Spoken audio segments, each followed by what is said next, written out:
The story begins with Dad giving his son a necklace that used to belong to Mom. The father told his son to wear it when he had problems he couldn't solve. The son asked Dad, who was his mother, but at that moment the father disappeared. Suddenly the protagonist woke up in the hospital with his body bandaged. He wondered what had happened to him. A nurse came up to him and was happy that the main character had regained consciousness.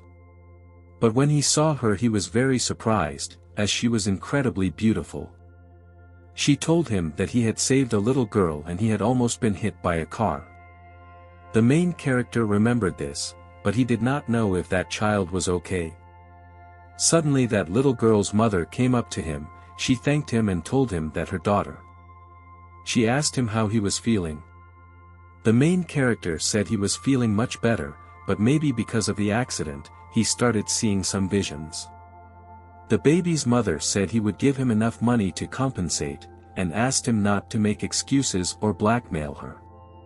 He told her that she misunderstood him, and he was not tricking her. Suddenly she asked him if $1 million would be enough for him. But then she sat back in her chair and asked if perhaps he wanted $2 million. The main character was very angry with her because he didn't save the baby because of the money. The nurse told him that he couldn't get up because he hadn't recovered yet. He started to get out, but she asked him if he wanted $5 million. The main character said he didn't want anything from her because a little kid's life can't be measured in money. He went out into the hallway and couldn't believe there were such stupid parents. The girl he saved came out to meet him. She recognized him and called him her brother. She started crying and thanking him for saving her. He said he wasn't worth the thanks as he didn't regret saving her. The main character walked up to the nurses and asked her if he could ask her for a small favor. She was very shy and asked how she could help him. But he asked her for some money because he needed to go home, but he didn't have any money. The nurse was surprised because she thought he was rich, because he had just turned down $5 million, but he was probably just a poor student. She gave him some money and he told her his name is Xiang and he will pay her back soon. Her name is Bai and she told him to just keep the money and not pay her back. Xiang said he should go and one day he will find a way to thank her. Bai wondered who he was. Xiang returned home and was surprised that no one was home yet. He went into his room and remembered his father's words. He told him that he would find himself in a situation he couldn't solve, or feel a significant change in his body, then he would have to wear the necklace. Right now he was seriously hurt and gained the ability to see through objects. That moment must have come. He put the necklace around his neck and exclaimed to his father that this day had come. Suddenly he lost consciousness and saw the girl he was showering. In the evening he woke up, the glow from the pendant was gone and he didn't understand what had even happened. He felt that his wounds had healed too, so he decided to take off the bandage. Xiang saw that when he took off the binds, his skin began to peel off along with it, so he decided to go to the shower. But when he entered the shower, he saw that there was a girl he didn't know. She asked him in surprise, who was he? But at that moment another girl ran into the shower and asked what was going on here. They went into the room and the blonde called him a pervert, but the other girl said his name was Xiang and he was her cousin. She told him to tell her immediately where he had been the last 2 days, because she had tried to call him, but his phone didn't work.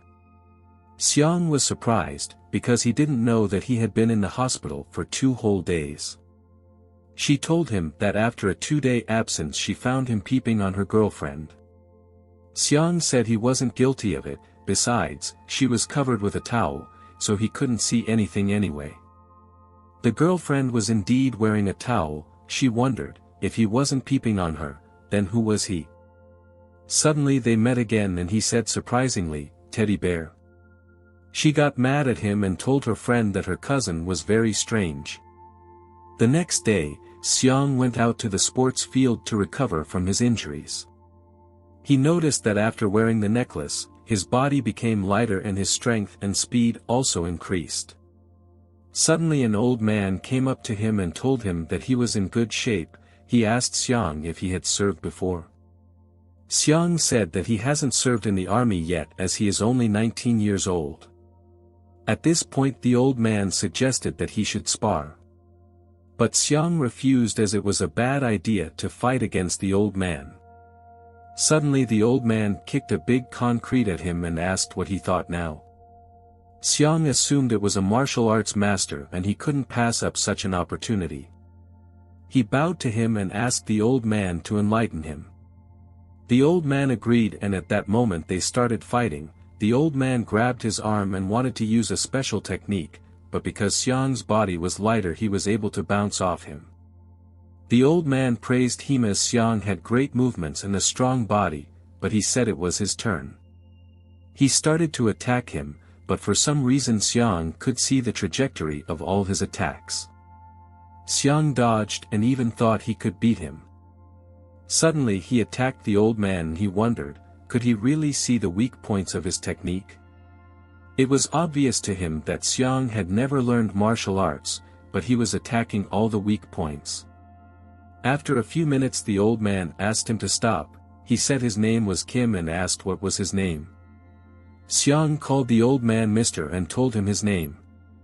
Kim wondered how Xiang could see the weaknesses of his technique. Xiang said it was just a coincidence and he was very lucky. Kim said that nowadays, it is rare to see talented people like him, and if he passes by the Greenwood Villa, he can go in there and tell them that he came from Mr. Kim. Xiang said he would definitely go there. After a while, Xiang went to school and had to study hard as there were only 12 days left before exams. He wanted to go into the classroom, but he suddenly met a girl. When he saw him, she was very shy. She told him that she thought something happened to him as he was missing for a few days. Xiang asked her if she thought that he had died because she left him. She wondered, as she didn't want to dump him, but she had to do it as he was poor. A guy came to their class and told her he brought her French breakfast. He saw Xiang and said he thought he died because his girlfriend dumped him. But the girl asked Xiao not to say that. Xiao came up to him and called him a nerd who couldn't even keep a girl, and said what was the point of his studies. But at that moment a girl with red hair came up and asked Xiao which class he was from, and why the hell did he come to their class and start bothering her classmates. Xiao said it had nothing to do with her and asked her not to interfere. Chili asked him what he would do to her if she interfered. Xiang wanted to calm her down, but Chili said she despised nerds like him, but since he was her classmate, she had to protect him. Xiang said he didn't want anything from her, but she got mad at him because she wanted to protect him. At this point the teacher came into class and told everyone to sit in their seats and announced that there was a practice exam today. She told Xiang that they were not done and would talk later. Chili wanted to leave the class but the teacher stopped her, but she told her friends to write the practice exam for her. After a few minutes, the teacher handed out question sheets. But at that moment, Xiang couldn't believe it, as he looked at the questions and the answers came into his head all by themselves. He didn't even need to count. 5 minutes later, he turned in his work, but the teacher asked, how could he write so fast? After all, he didn't have to write randomly, because Xiang is a diligent student and the entrance exam is very soon. But Xiang said he answered all the questions and suggested that he should check them. After a while 2 friends ran up to Chili and said they had written everything for her. Chili saw that Xiang also came out very quickly and asked them why he came out so early. They said that maybe Xiang just answered all the questions randomly. Suddenly he was stopped by Xiao and some of his friends. The friends asked Chili, shouldn't they help him, but Chili said they would help him a little later, after Xiao and his friends beat him up a little. Xiao said he was ashamed of him for not touching Wen, even though she was such a nice girl. Xiang replied that they hadn't been in a relationship that long and he could do whatever he wanted with her. Xiao told him that he didn't deserve to fight him for a girl, because Xiang had already lost.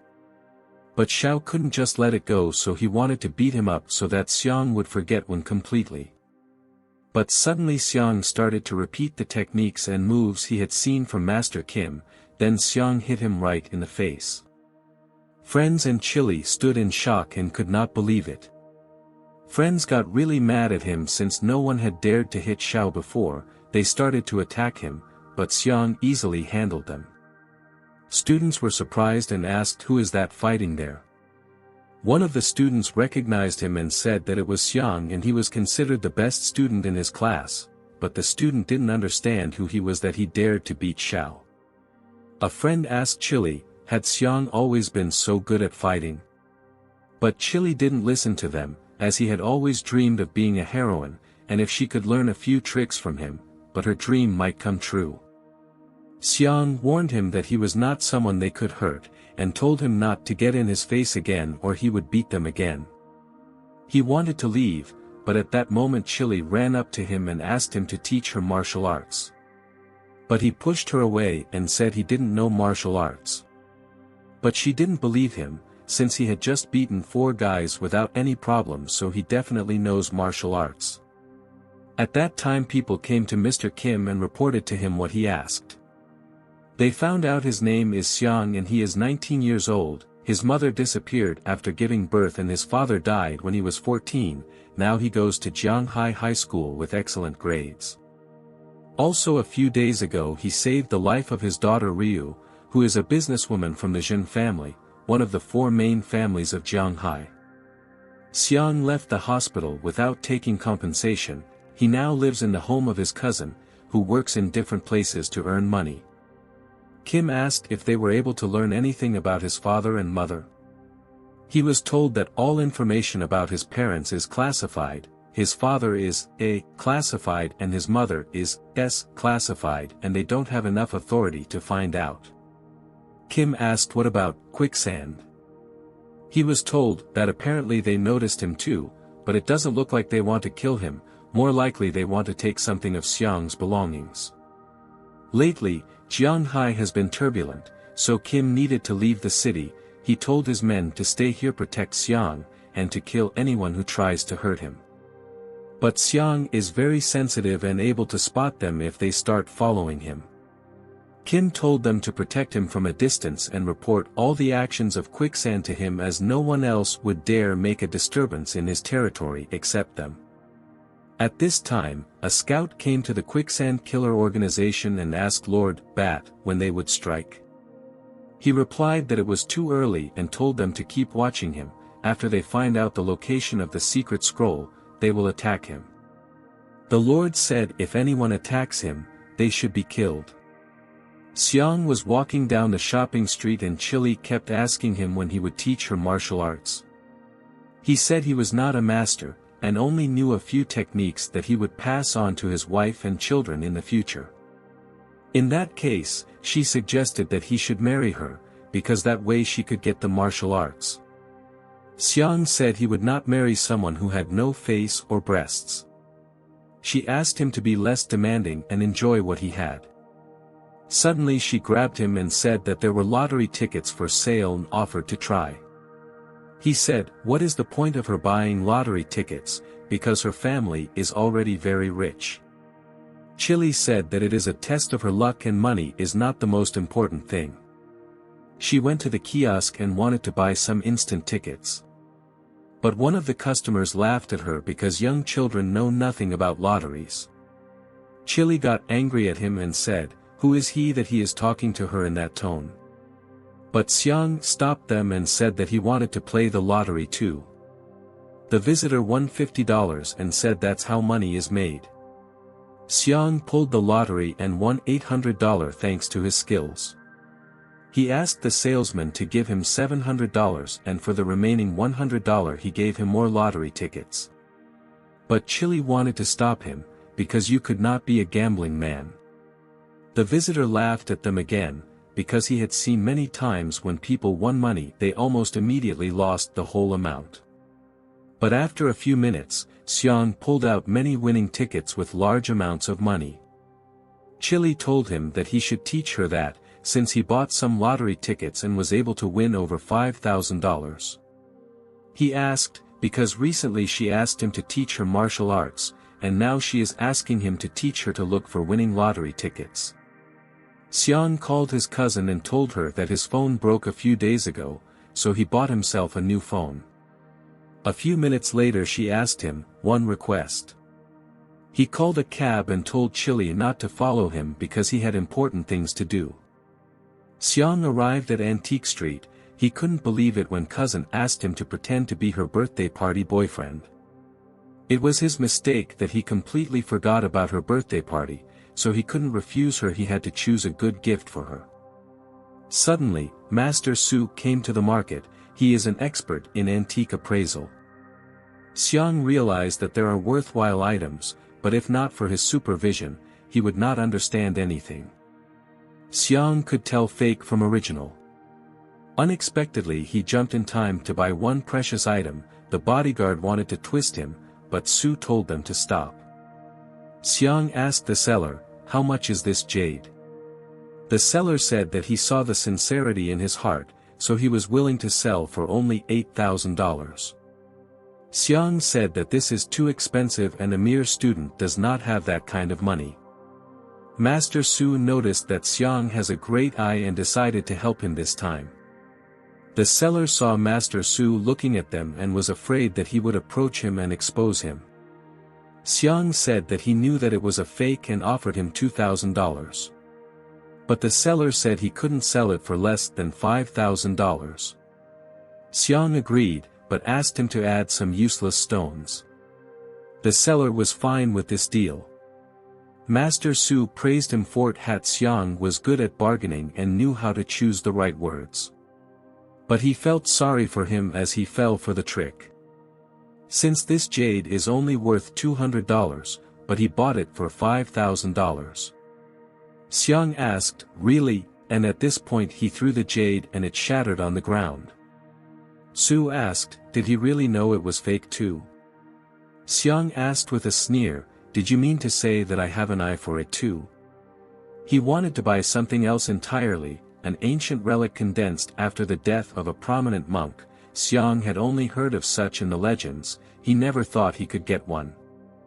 Master Su thought, since all of his family property is now in the hands of his nephew and he had been trying to recruit talent for years, hoping to one day get back everything that belonged to him. And perhaps Xiang, this guy, is just one of those rare talents he is looking for.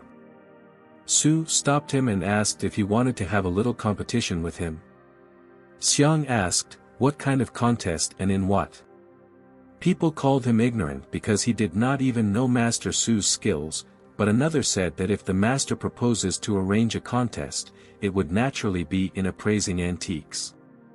Su said that he is a well-known appraiser in the antique street and asked him if he would agree to his proposal.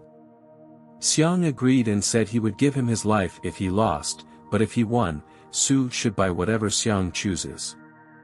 Su laughed and asked what he could do with his life. Su said he could do whatever he wanted. Su replied that in that case, it would serve him if he lost. A few minutes later, a table was brought and a lot of antiques were put there. Su suggested he choose 3 authentic things, and if he named correctly, he would win. Su replied that he was willing to accept defeat. He chooses at least one fake thing. Su said that apparently he has great confidence in his skills. Su chose the box and Su said it was the correct choice, as this is the janitorial box used by the Dowager Empress Cixi of the Qin dynasty. Su asked him if he could break the fakes to prove his words. Su allowed it, as he could afford to pay for them all. At this point Xiang took the vase in his hands and broke it. The people watching were shocked as it looked real. But he walked over to the shards and showed them the firm seal. Su asked him how he knew there was a seal inside the vase. Xiang said that he was just good at antiques. After a few minutes Xiang began to break one fake after another, and suddenly Su said that Xiang won and he could choose anything. Xiang took the bracelet and said he was choosing it. Su was surprised, as this bracelet was only a minor thing he put to confuse him. He did not understand why Xiang chose it. But at that moment Xiang bit his finger and dripped blood on the bracelet. Everyone immediately recognized, as he was blood jade. Many started to offer him $1 million, but others were willing to pay $2 million. Xiang was about to leave but was stopped by Su again. He said he did not know what he thought of him, but offered to become friends. Xiang thought as his world has changed dramatically since he gained these abilities, perhaps soon, he can start to explore the secrets of his parents. Xiang agreed to his proposal to become friends, as now he needs connections and make a meaningful name for himself. Xiang and Su were talking outside, but at that moment a car pulled up and people came out. One of them asked, "So it's him Xiang, right? Some time ago in Jianghai City Hospital." Xiao was sitting in the toilet and he was in severe pain. Father Xiao asked Dr. Li for the results of the examination, but Li said there were no results because it was impossible to examine a patient who could not live even half a minute without a toilet. Li said to check his tests to rule out possible factors related to banned substances. An aide came up to them and said they found out from Xiao that he had a conflict with a student named Xiang, and told him to check for diarrhea when he returned home. Father said indignantly that this might be the work of that student named Xiang. He asked if they had sent someone to get him. The assistant said that he sent Asen with 2 underlings to check on that apprentice. At that time Asen came to Xiang and told him that he should go after him immediately. Xiang answered why he should go at all and asked who he was. But Su asked to be careful as his name is Asen and he is Su Xiaohua's personal bodyguard. He is very strong. He asked how could he even provoke him. Asen said that Su is their lord's uncle, he can let him go if he doesn't interfere. Xiang thought, are they really related? Suddenly Su said that Xiang is his friend, they wouldn't dare touch him while he's here. But at that moment, Asen attacked his bodyguards and dealt with them in seconds. Su exclaimed, does he really think he can do anything because Xiaohua is behind him? Asen told his assistants to grab Su immediately, but when they only touched him, Xiang punched 2 of those assistants. Xiang asked him, does he still want to grab someone, but Xiang understood that Asen looks really strong. Asen replied that Xiang is a good fighter, but unfortunately he is too young. He asked Xiang, what is his connection to Mr. Kim? But Xiang said that there's no point in this useless talk right now, and if he wants to attack, the way to attack, because if he really had something to do with Mr. Kim, he would have learned more tricks. Asen got angry and said that if he really wanted to fight, he would do whatever he wanted. Xiang understood that he would still have to fight him, but he wasn't sure of his victory since Asen's strength was impressive. But at that moment, people in black masks came up to them. They knew it was Asen as he was a famous bodyguard. Asen was really scared when he saw them as they were men from Quicksand Organization. They said if he knows who they are, so why the hell is he standing here? They told him to get out of here as they have important business for Xiang. Asen said he has orders and he has to take this kid, but he did not want to clash with them and asked if there was any way they could negotiate. They said it was impossible as someone at the top of the organization wanted this guy. Asen knew that this was a known organization of killers. Even if he could win now, it would only provoke them and he couldn't afford to hurt them. He had no other choice and gave in to them. He went to his men and told them to get up immediately as they were leaving, but Xiang didn't understand what was happening. After all, even Asen didn't dare to go against these men in black masks, and why did they decide to save him? They began to approach him and Xiang asked in fear, who were they? They said they just wanted something from him. They demanded him for the relic his father left him. Xiang stood in a stupor and didn't know what to answer them.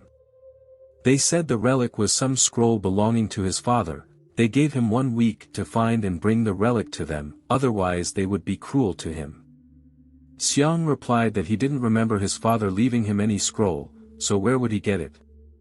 They said they didn't care, and if he didn't find the scroll, he would die a horrible death. Xiang said he didn't know where to look for it, and asked why not tell them more about what they wanted from him. But they ignored him, at which point Su asked him what they wanted from him. Xiang said that maybe these people just mixed him up with someone else, but Xiang realized that he only had a week, and now he had to go back to the old house and search everything there, but first, he had to finish today's business. In the evening his cousin was celebrating her birthday at an elite restaurant. A man came up to him with a gorgeous bouquet of flowers. He decided to give her his gift. His name is Wang and his family is one of Jianghai's 4 main families. Qingxue was upset as she didn't want to see him and Xiang was late, because he was supposed to be her boyfriend. But at that moment her friend came, she apologized for being late and gave her a gift. When she saw it she couldn't believe her eyes, as it was expensive and very rare antiques. People said that no one would give her something even more valuable today. Wang did not expect that he would give in to a woman today, but he understood that women were no competition to him and he just needed to outdo all men. He got down on his knee and wanted to give her a ring. He asked her to accept his love. Qingxue did not expect this and did not know how to react. At this time all the friends and guests asked her to accept his gift and she agreed. Wang picked the perfect atmosphere and under such pressure she could not refuse.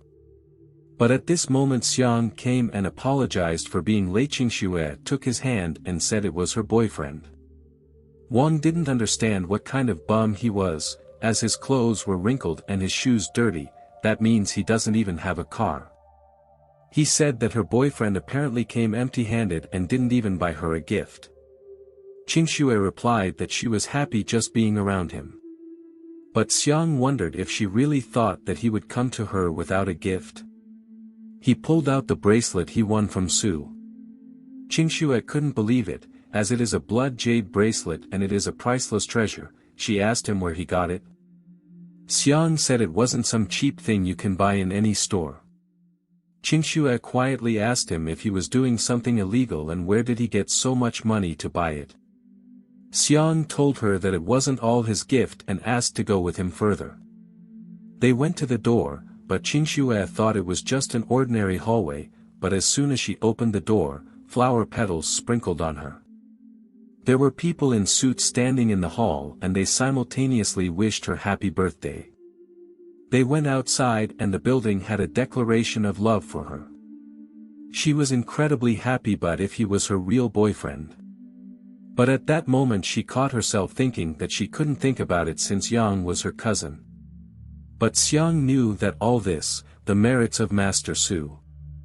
After the birthday party they got in the car and Xiang told her that it was all organized by Master Su. She thanked him for everything. Su replied that she got it all wrong, because the blood jade bracelet, it is all the merit of Xiang, he found it among the pile of antiques with his abilities. Qingxue could not believe it was true and she did not understand when Xiang managed to become experts in antiques evaluation. While driving along the highway suddenly Xiang saw a woman together with a little girl in a van. Xiang exclaimed to Master Su to follow that van. Su did not understand why, but if he says so, then there is no time to doubt. Qingxue asked him what was going on anyway. Xiang turned to Su and asked him to take Qingxue and her friend to a safe place after they catch up with the van, and after that they should call the police and tell them that a woman named Ryu and her daughter were kidnapped. The kidnappers brought her to an abandoned hangar and left her there. Ryu said she knows who sent them here, because they are the people who want to take some shares in her company.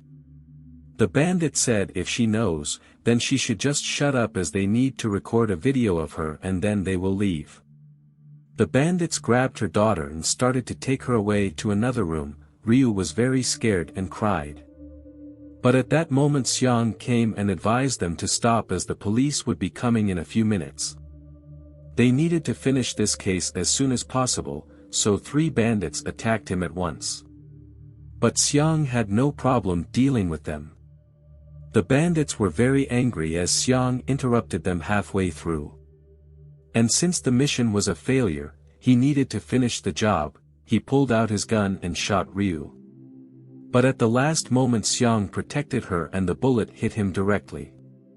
The bandit laughed at the situation as no one asked him to be a hero. He walked over to Ryu and wanted to go back to where they left off. But just as he walked over to her, Xiang got up and jumped on the bandit hit and lost consciousness. He was very sick and the pain from the bullet was just unbearable. He told her that they needed to get out of here immediately. Ryu told him to call an ambulance right away because he had a bullet wound. But he didn't want to go to the hospital and offered to go to his house since his house is near this place. They went to his house and she took out the bullet and treated him. She asked him why he didn't want to go to the hospital, because he was bleeding badly and it was hard to stop it under these conditions. But he realized that his body had somehow changed and if he went to the hospital he would most likely become a lab rat. She noticed that he had something glowing bright yellow in his pockets. He took it out and didn't understand what it was. But at some point this orb started to get very hot, because of that she couldn't hold it in her hands and the orb went towards the bullet wound.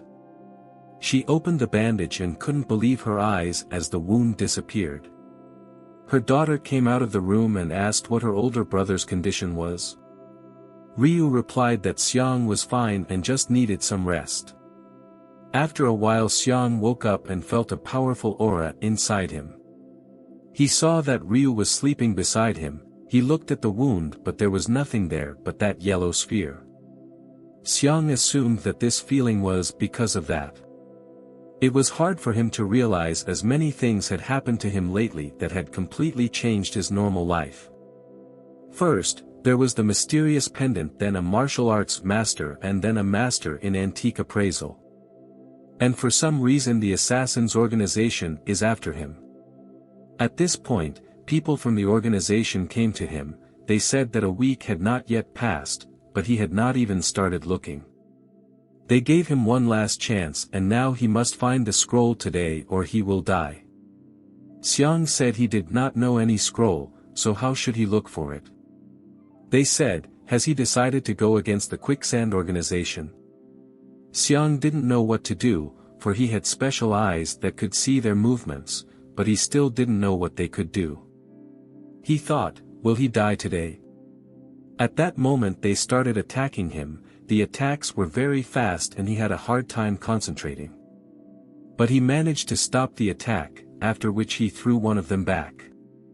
He recognized Mr. Kim's fighting technique in this move. He thought if it was somehow related to him, in that case he couldn't be underestimated.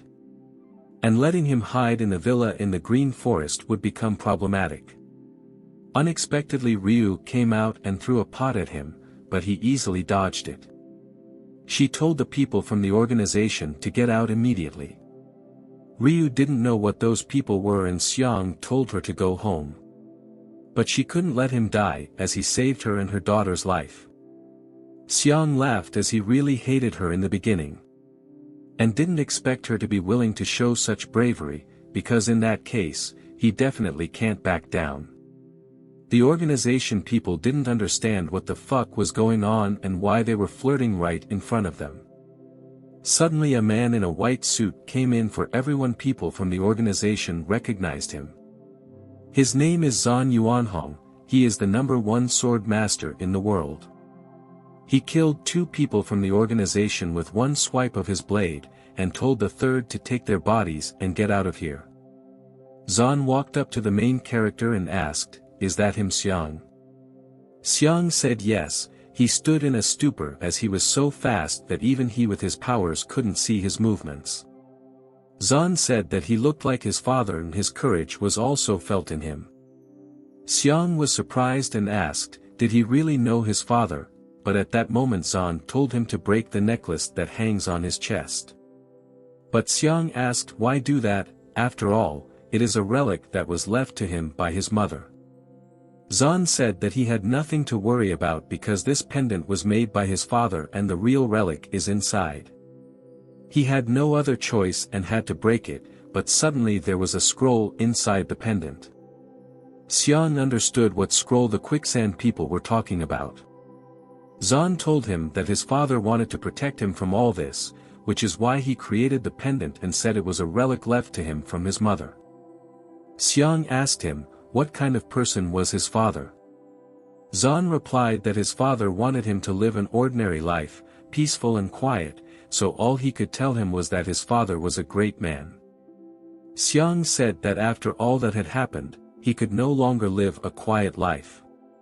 Zhan said that was why he came here, to be his disciple. Xiang knelt before him and greeted the great master. Zhan answered him that there was little time before the entrance exam and his father wanted, so he told him to pass the exams with flying colors and he would take him as an apprentice after he graduated.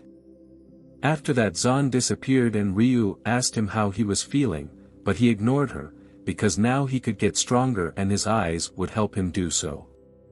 The next day he came to school and Chili ran up to him again. She asked him when he would teach her martial arts. Xiang replied that he should first learn martial arts himself from his master. But she asked, didn't he say he would teach his wife? Xiang told her that she was not his type. Chili asked, then what kind of girls does he like? Xiang said at least those who don't dress like clowns. Chili told her friends that they would help her change. Xiang came to the cafe and his sister asked him if he was okay. Since he scared them a lot yesterday, plus Master Su has taken all the follow-up questions into his own hands, shouldn't they call and thank him? Xiang asked them not to worry as he had already talked to him on the phone. But it was not Xiang who thanked him, but Su thanked Xiang, because Xiang had agreed to participate in the tournament for him to help settle his nephew. Suddenly a friend grabbed a Coke from his hands and exclaimed unhappily that it was her Coke. Xiang apologized and said he did it by accident. Cousin said she had a request for him that he should make to her. Xiang said, since he is his cousin, shouldn't she belittle him, but Qingxue replied that instead of begging him, he'd better order him. She said she wanted him to play basketball today for their art department. But at that moment their basketball opponents came to them and the girl asked them, is Qingxue looking for help? The pink-haired girl said that all the people in the art department are women, and they can't even recruit the right number of men. Xiang told her that she looked beautiful because she was tall, had long legs and a perfect figure, and told her to marry him. But she replied, instead of making up for the lack of men, with guys like him it's better to give up right away and accept defeat. But Qingxue said that she shouldn't care who she calls to the team, and asked her not to forget about their bet, because if Qingxue wins, the pink-haired girl should call her big sister every time they meet. But she replied that she herself would call her big sister. Xiang asked, what happens if he bet too? The pink-haired girl asked him in surprise, what kind of bet did he want to make? He replied that if she lost, she would become his little wife and call him big husband every time she met him. She got angry and wanted to kick him, but he stopped her in time. She agreed to his terms, but if he lost, he would have to walk all over the school, completely naked. A few hours later, the pink-haired girl started the match and said that this time she had only bet one first-level player and the rest will be second-level. She did so Qingxue wouldn't say she was mocking her anymore. Xiang said that if it was all players, they wouldn't even reach the minimum required number, but Qingxue asked her to wait. A few minutes later her friends came over. She said their names were Peng and Yen. Suddenly all the girls all started supporting Li. He said he gets flowers and applause wherever he goes, but all he wants is a peaceful and quiet life. Handsome. Qingxue was surprised, since he was their main rival, because he is quite a popular player. Xiang laughed, because no one came to support their team from the art department. But at that moment Qingxue's girlfriend came up and said that he would be their main support. Xiang saw her and his through-look mode activated itself. A few minutes later the full team of the art department, they told them to just try to take the ball away and pass it to them. Xiang calmed down and hoped for them. The game began and after a few seconds their opponents easily threw the first ball. Xiang knew it would not be easy. A few minutes later, Xiang noticed that his teammate long time trying to control the ball himself, but he ended up not giving anyone.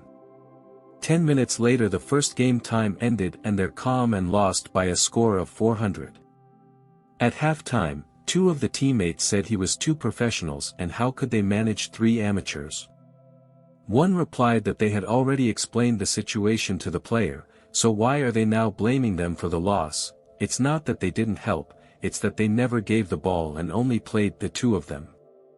He said he didn't care and wouldn't play anymore, besides they wouldn't be able to even the score. The friend asked Qingxue what they should do, because if they left, they wouldn't have enough players. But that guy could stay under one condition: if Qingxue and her friend would beg him to stay. At this point Xiang asked the two players to come up to him and he didn't care who came up. After all, if the two professionals couldn't change the situation, it was no problem for him and he would do everything himself. But he told him that he would rather bark like a dog than Xiang would turn the score over. A few minutes later the second game started. Basketball is a sport for real men, and does Xiang think he can win a game with a bunch of losers? They only had to watch what Xiang could do. The pink-haired girl asked Li to keep scoring. He said that this time the art team had even less time. Once the ball was in Xiang's hands, he threw the ball. The audience did not understand why he was doing that, because he was on the other half of the field. But Xiang threw the ball right into the net and his team got the first 3 points. Xiang started playing more seriously and easily bypassed all players, deftly throwing the ball into the ring. A few minutes later the game was over. Xiang's team had 111 points and his opponent still couldn't get a single point. No one could believe it, but those two professionals said he was just lucky and they should go home. But Xiang stopped them and asked, "Who said they would bark like a dog?"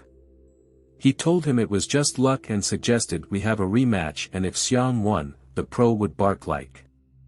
The pink-haired girl was shocked by his play as he played like a true basketball genius, and if she could get him on her team would be undefeated. But she could not say anything to him as she remembered their argument, and now she should call him big husband.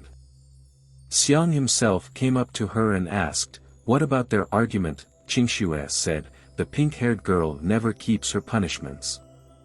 But she exclaimed furiously, "Do they really think she doesn't keep her promises?"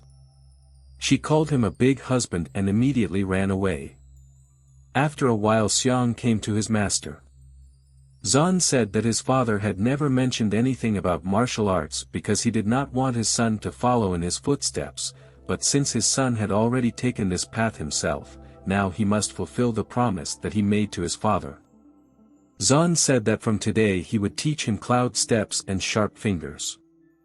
Xiang was surprised when he heard about the sharp finger technique. Zhan said that this technique was his father's favorite technique. Xiang asked, was his father a previous master, so he wanted to know more information about his father. Zhan said that he had not yet practiced these two techniques, so he would only teach him the inner techniques. These two techniques focus on the 8 paths of the human body and the accuracy of the attack. As a child, his dad taught him the 8 paths of the human body. At the time, he thought it was just his dad's hobby, but Xiang did not expect that he was laying his foundation then. Zhan said that the talent that Xiang has is the best of all he had ever seen and he would definitely continue his father's cause. Qingxue was in a nightclub and men started hitting on her and offering her drinks together. They grabbed her arm and she tried to get away from them, but she was having no. Her friend named Yin was with her and she asked him for help. But he told her to promise him that she would be his girlfriend and then he would help her. Qingxue told him, how can he take advantage of someone being in danger? This point her friend came along with her friend. Yin said Qingxue could not get out of trouble because their sports department was very close by, and if she agreed to be his girlfriend, he would send his people here. Qingxue angrily told him not to even think about it. Yin insisted and told her to be his girlfriend, but at that moment a tall and pumped-up man came up to them. He asked Yin, is that girl really his girlfriend? But Yin was scared of him and said he didn't even know this girl. In that case the man came up to her and offered her a drink. But her friend stood up for her and told him not to harass their girlfriend. He started threatening them and told them to get out of here before he snapped their necks. Qingxue had no other choice and called Xiang. He told her he would be there soon. It was a great occasion to practice the skills the master taught him. But above all, its immortal footsteps of wandering clouds. At this time the man had already beaten all her friends. He came up to Qingxue and said that the place has good soundproofing, and even if she and her friends shouted loudly, no one would even hear them. But at this point, Xiang had already come to the club and said that not only would no one hear them, but no one would see them because he had removed all the security cameras. They didn't understand how it came there silently and unnoticed.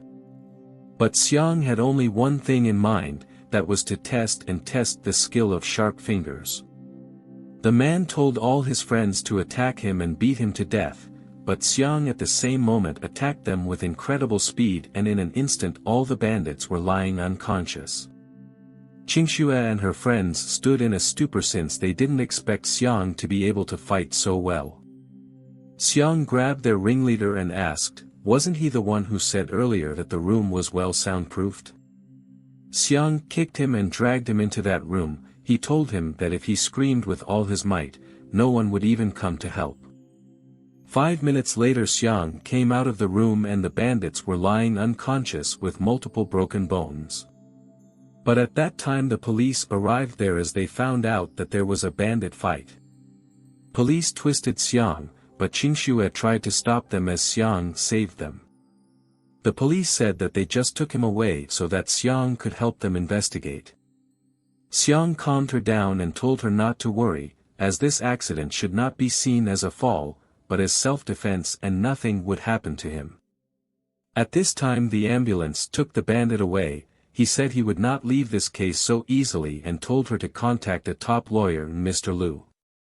Qingxue did not know what the connections of that bandit were, but it came to her to deal with it beforehand. She called her mother and told her that there was a bad situation with Xiang. But she replied that she already knew about it. She asked Qingxue not to worry about it as she would take care of it herself. She called Mr. Xue and asked him for help to rescue one person. Xue told her that if it was not very important, he could do nothing. She said that the person to rescue is Mr. Long's son.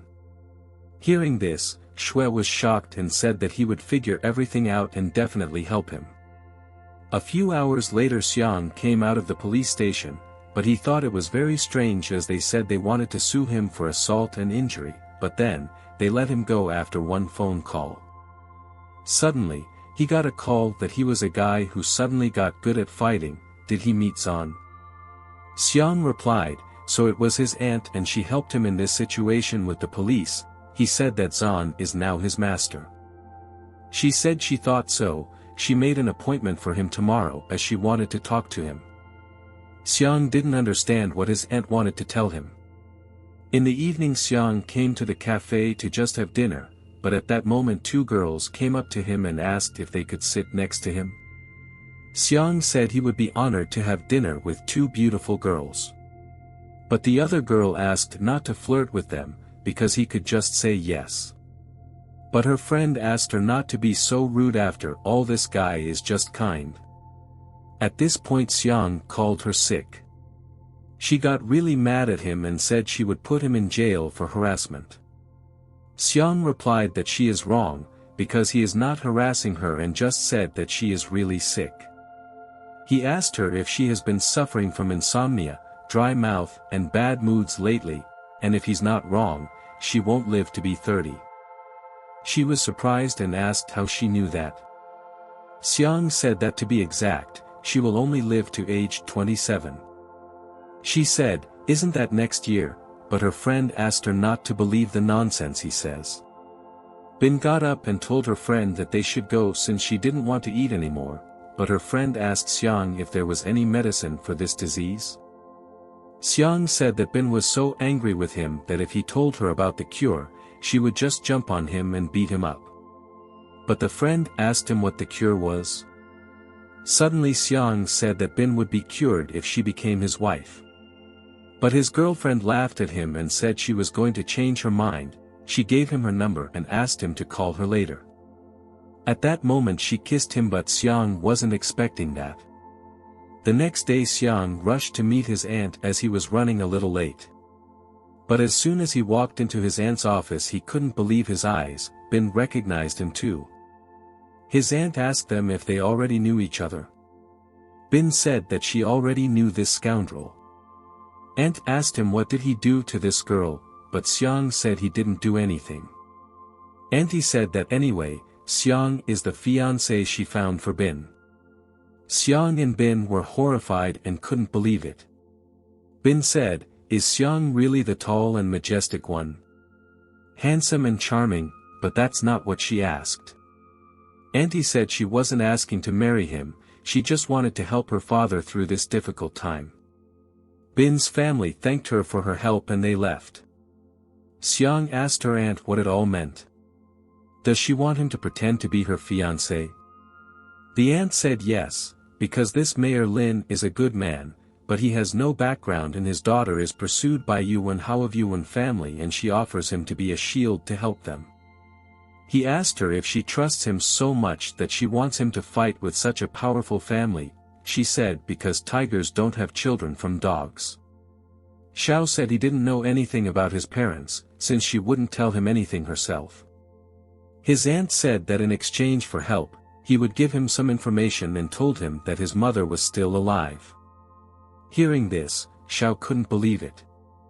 He asked his aunt, where is his mother now, but she said it would be better if he didn't know about it.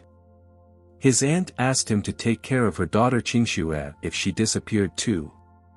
The next day, after his aunt told him this, he didn't want to ask any more questions as she had a reason not to tell him. But Xiang didn't expect his aunt to take the opportunity to give him a task, and he had to agree. At that moment, a motorcyclist stole the girl's bag and she asked for help. Xiang was only too happy about it, as he wanted to vent his anger. The motorcyclist laughed at him as there were no people who could catch up with the motorcycle. But after a few seconds, Xiang caught up with him and he couldn't believe it. Xiang jumped and hit him with all his might. He took his purse away, but at that moment Bin wanted to hit him, but Xiang had no problem stopping her. Xiang asked Bin, what the hell is she doing anyway? But she called him a scumbag and told him not to call her that anymore, because her name is Lin Binbin. She pulled out her ID and said she was a police officer and now he is suspected of robbery and she caught him with a stolen bag. But a girl ran up to them and said it was a misunderstanding because Xiang helped her and the motorcyclist stole her purse. Xiang returned her purse and handed her money, but she didn't understand why he was giving her money. He said he borrowed money from her at the hospital for a cab, and now it was time to pay back his debt.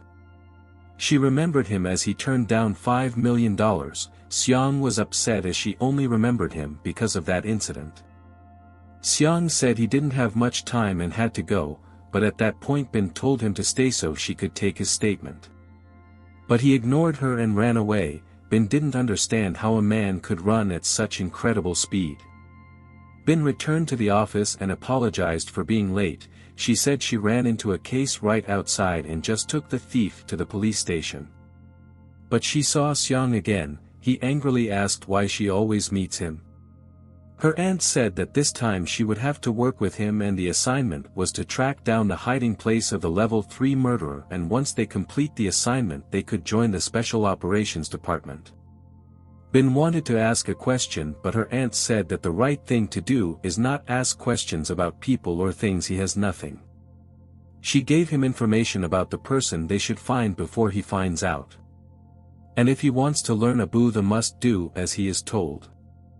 Deep into the night they went on a mission. Bin warned him that this was her only chance to get into special operations and if he failed the mission she would make him suffer. He said he was asked to help her and she didn't even thank him. Bin grudgingly exclaimed that she didn't need his help since he couldn't help her at all. Xiang offered to do a test and asked if she guessed what the man was doing.